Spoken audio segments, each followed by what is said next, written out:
Good morning, Boker Tov, and welcome back to 10 Minutes of Meaning. Hoping everyone had a magnificent and wonderful Kabbalah Satorah, that everybody received the Torah with ahava and bepnimius, with love and deep inside the recesses of their soul. I want to thank our generous sponsor of the 10 Minutes of Meaning series for the year, Chani and Lenny Grunstein, in memory of Chani's father, Mr. Aaron Tambor, Aaron Ben Yitzchak. We are, as always, very indebted to the Grunsteins for the generosity for this series and for so much else.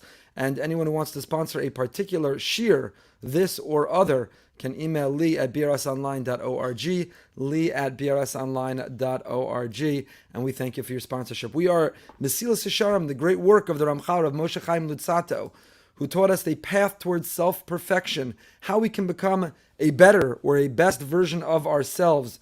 And we talked about living a life of mindfulness, and then zrizas, alacrity, and then nikias, purging from ourselves our negative instinct or inclination, and then the midah of precious, how to live with discipline, and now tahara, how to live a life of purity, where what matters is not only our actions, but our drive, our motivation, why we do what we do.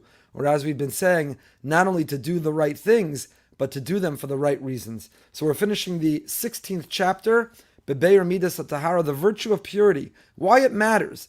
Not just externally, not just going through the motions, not just behaviorally doing the right things, but why what we think about and what we care about and how we focus and our mindfulness, why that matters too. V'chein Amru Zichron Levracha, our great rabbis in Sanhedrin teach us, Rachmana Liba Bai. The Almighty wants our heart. He doesn't just want our hands and feet.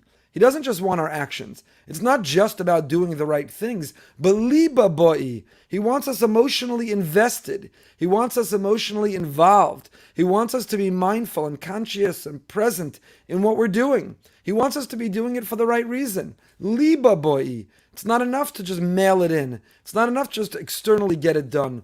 But Rachmana liba boi. If there's a motto or bumper sticker for our time in which we are so fragmented and distracted, we're so driven by the technology, buzzing and beeping and vibrating. So you say, but check, I davened, and check, I stayed up Shavuos, check, I ate the cheesecake, check, I did the particular mitzvah. But liba boy, he doesn't want you checking your phone. He doesn't want you distracted. He doesn't want you doing it out of peer pressure or for the sake of honor or glory or to get more friends or followers. Liba boy, he wants our heart. He wants us to be emotionally invested, emotionally present in the relationship, in what we're doing. And in this way, the Ribono Shel Olam, the Almighty, is no different than any other relationship that we're in. In every relationship, what the other party wants is our heart. So it's not enough, took out the garbage, check, spend time with you, check, answered your text messages, check. Where's your heart? Where's your sincerity? Where's your authenticity? Where is the real you? Ki ein dai la'adon baruch hu b'ma'asim levadam. Mitzvah. It's not enough for God that we go through the external motion, that we technically performed the mitzvah. For Hashem, what He wants is for our heart to be so pure that we are directing it for God. That we do what we do in our marriage or in our parenting or in our friendship, that we're doing it not for our own sake and not for our own glory and not to relieve our own sense of guilt, and not to overcome our own shame, and not to keep up with others, but we're doing it for the other party. We're doing it because we love, because we care, because we're concerned, because we're involved, because we're invested. Liba boy. Hashem cares not only about our actions. You can't say, leave me alone so I don't subscribe to this world of panemius. I'm not invested in understanding the deeper meaning, the deeper reason. So I never think about Hashem. I never think about God. I never connect with Him. I never feel His presence. But what do you want from me? At the end of my life, you can look at my ledger and you'll see, check, check, check, check. I did all the right things. And who cares? As long as externally I'm doing all the right things, as long as I could put all the correct check marks, who cares about the rest?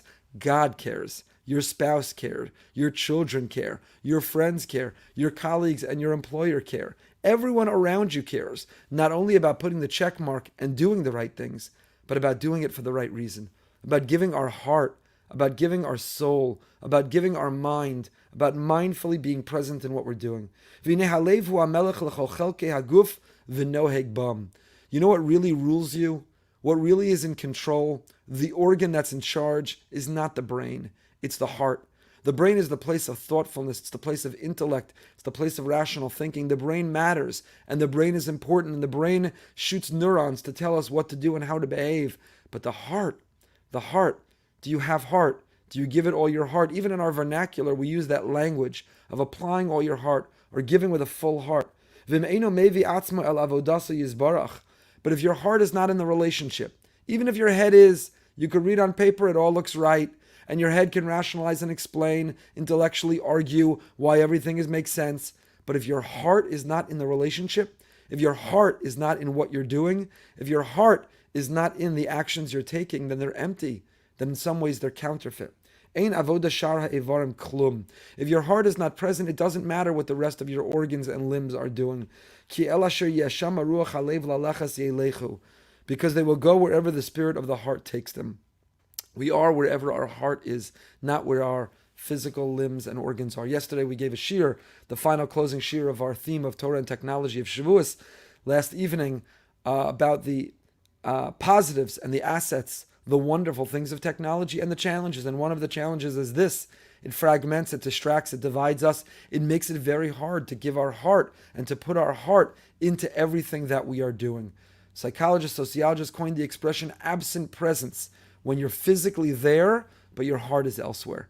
So a couple's out to dinner, and supposedly they're marking a milestone, celebrating an anniversary, or simply having their date night. And next to date night, next to anniversary, they're putting check, done, had dinner. But if each of them are sitting there with their phones, they're each looking and scrolling and texting and checking, then they were absent present. Physically they were there, but their heart wasn't in it. And if one's heart is not in it, they're not really there. A father or mother are pushing a child on a swing at the playground, check. Spend time with the child, spend time with the grandchild, check. But even if you could put the check mark for having physically been in the playground, having physically pushed the swing, if your heart is not there, then you're not really present. You're absent present. You're not really invested. You're not really involved. You didn't really have that experience. Davening, your mind is really racing elsewhere. All the to-do list, all the things you have to get to. You missed 2 days this week because of Shavuos. Got to get to work, got to catch up, got to get back into everything. So you're not focused on davening. So you made it through, and at the end, check, said Shacharis, turned the pages of the Siddur, uttered the words, check. But if you said check, but your heart wasn't in it, did you really do it? So we tend to think it's the brain or the limbs. We tend to think that externally, as long as I went through the motions, I took the actions, that's what matters. Says the Ramchal, no. We follow our heart, not our head. The rest of the limbs follow the heart. Wherever our heart is, what our heart is in, what our heart is invested in, what we give our heart to, that's what's real. And this is an explicit verse in the book of Mishlei, the book of Proverbs. Shlomo HaMelech, King Solomon, the wisest of all men, teaches, Tana b'ni lib chali. My son, says God, my daughter, my child, give your heart to me. Give your heart to me. Don't just give me the actions. You know, the child who sits at the Shabbos or Yom Tov table who doesn't want to be there, and they have a frown on their face. Afterwards, they're playing the board game with the family, even though they'd rather not, and they're sitting there all fabissana and miserable and negative, and you say, you know, it doesn't really help if you're playing Ramakub if you can't smile. If you're not going to laugh, if you're not going to enjoy, if you're going to be miserable, if you're not giving your heart, it doesn't matter that externally you're putting a check mark next to the fact that you were here.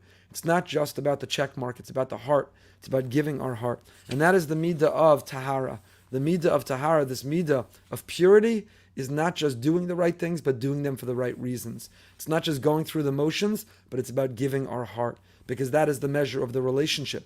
That is the measure of our investment in the relationship. It's true in every relationship in our lives, and it's true in our relationship with Hashem. We'll begin just the first sentence of Perek Yud Zayin. We're on to the next chapter, making our way through Mesillas Yesharim the Ramchal, 10 minutes every Wednesday morning, and in 10 or 100 years, we'll get through it.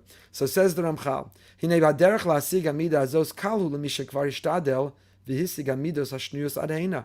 Acquiring this quality, being mindful and present, doing the right things and doing them for the right reason, is really not that challenging to those who've been working on the earlier qualities we've been discussing. Zihirus, caution, and being present, and zerizus, alacrity, and zeal, and nikias, purging and ridding ourselves of the negative instinct, intuition, and precious, living with dignity, will bring you up to tahara. So if you're skipping right to chapter 17, it's going to be difficult. But if you're making our way incrementally, if we're growing and we're adding aspiration and inspiration, then it's not that hard. So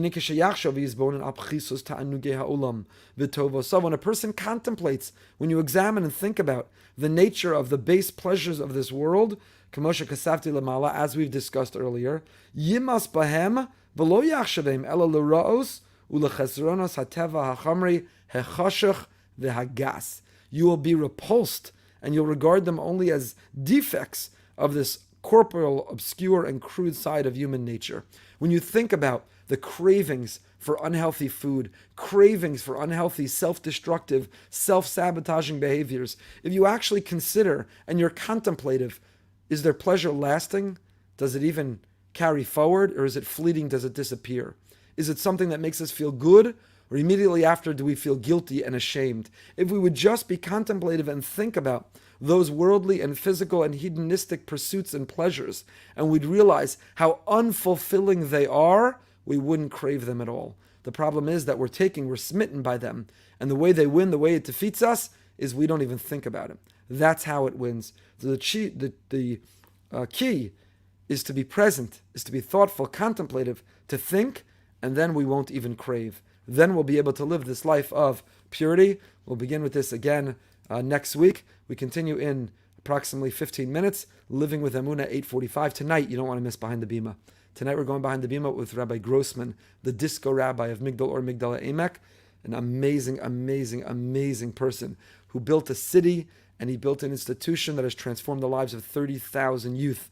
Personally, he's an amazing person. You don't want to miss it, 9 o'clock tonight. Until next time, stay happy, stay healthy.